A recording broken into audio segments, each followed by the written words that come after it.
nazis ont considéré les tziganes et les juifs comme une race inférieure.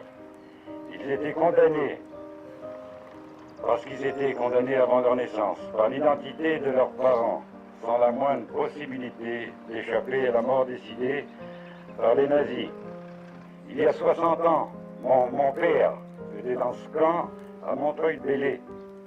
Il leur était impossible de se sauver, de se mettre à l'abri. Mon père se souvenait très bien des horreurs vécues dans ce camp. Les enfants qui pleuraient par le manque de nutrition, les femmes qui pleuraient, leurs maris, frères, sœurs et parents, qui par le manque de nutrition et d'hygiène et par le mauvais traitement qu'on leur infligeait, sont décédés chaque jour. Mon père nous disait toujours, ne pas oublier, c'est plus fort que moi. Alors j'étais avec un camarade et on passait sur cette route, cette grande route nationale qui va d'Angers à Poitiers, très passagère. Et je lui demande ce que c'était que ces marches. Alors il me dit c'était un camp de concentration pendant la guerre. Voilà, il me dit ça comme ça, alors que j'étais depuis 7 ans à Montreuil et personne ne m'avait parlé de ça. C'était un camp français. Le décret d'internement date du 6 avril 1940 de la République et les derniers internés n'ont été libérés qu'en juin 1946. Et n'oublions pas que Montreuil a été libéré le 1er septembre 1944, mais on n'a pas ouvert le camp. Donc les Français étaient très contents de ces camps. Pendant que les nomades étaient là, ils ne volaient pas nos poules, comme me disent certains. Mais il faut dire aussi que, à ma grande douleur, des traces disparaissent ici. Il y avait un bâtiment qui était entier. Il a disparu il y a 5 ans parce qu'ils ont fait un rond-point à 100 mètres. Il y avait les colonnes du poste de garde, ils ont élargi la route de 70 cm, ils ont enlevé les colonnes. Et manifestement, on essaye d'effacer ces traces, et pour moi, c'est volontaire. On fait tout pour oublier cette histoire. Souvent de fois, on parle des Juifs qui ont passé dans les fours, à grand regret, mais on parle très peu des gens du voyage qui ont passé. Il y en a 60 000 qui ont passé dans les fours quand même.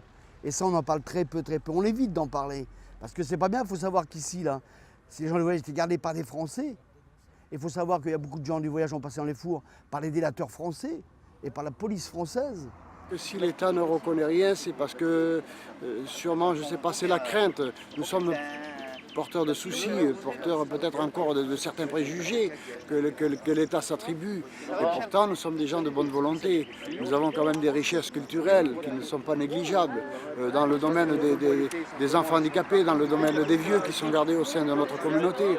Nous avons un amour très profond pour l'être humain, ce qui ne se voit pas dans la société actuelle. Il y a un devoir de mémoire et je pense qu'il doit être retransmis à nos enfants et petits-enfants qui n'oublient pas. On ne dit pas qu'on garde de la haine ou quoi que ce soit, mais seulement qu'ils n'oublient pas. Je pense que c'est fondamental ça c'est dans l'esprit des gens, ça il faut quand même se mémorer que les gens sont capables de faire beaucoup de choses.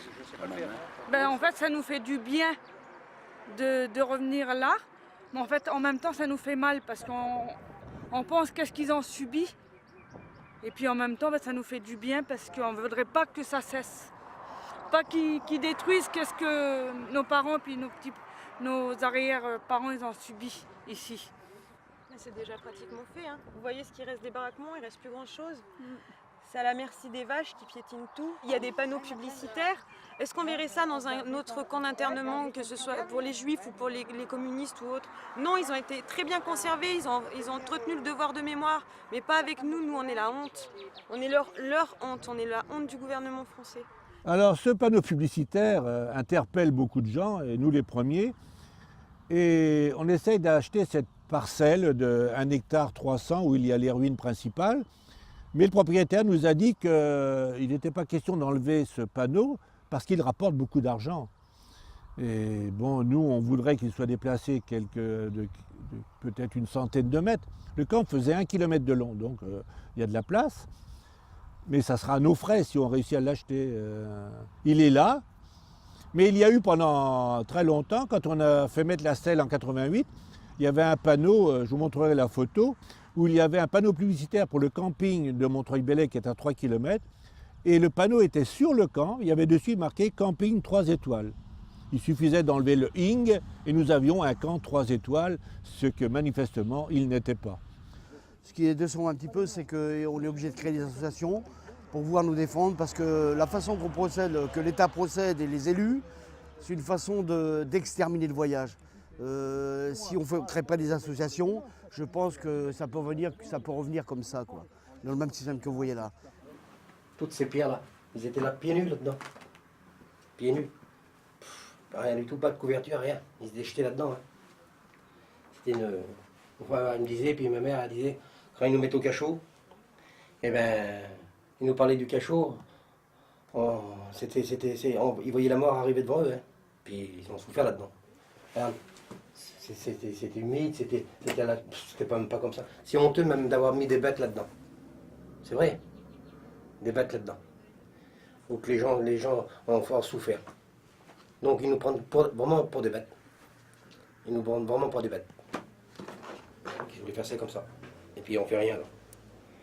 Et puis ils nous remettront dans les grands pareil. Ils nous font toujours pareil, ils font toujours toute la misère. Ah les manouches, ah, là, c'est si, mais les manouches ils veulent pas leurs gosses. Ouais, c'est comme ça. J'ai ma carte et j'ai la carte d'ancien combattant. Quand je leur dis, parce que j'ai dit donc, moi j'ai acheté un petit bout de terrain là, on veut m'enlever mon courant.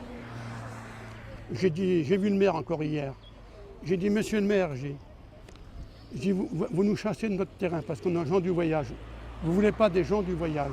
Mais j'ai dit donc, on n'a pas regardé que j'appartenais aux gens du voyage pour m'envoyer faire la guerre d'Algérie. On n'a pas regardé si j'étais gens du voyage. On m'a pris.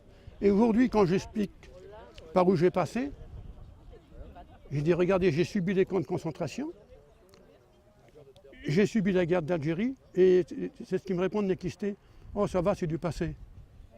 On n'en parle plus, c'est du passé. On fait oublier, on veut faire oublier.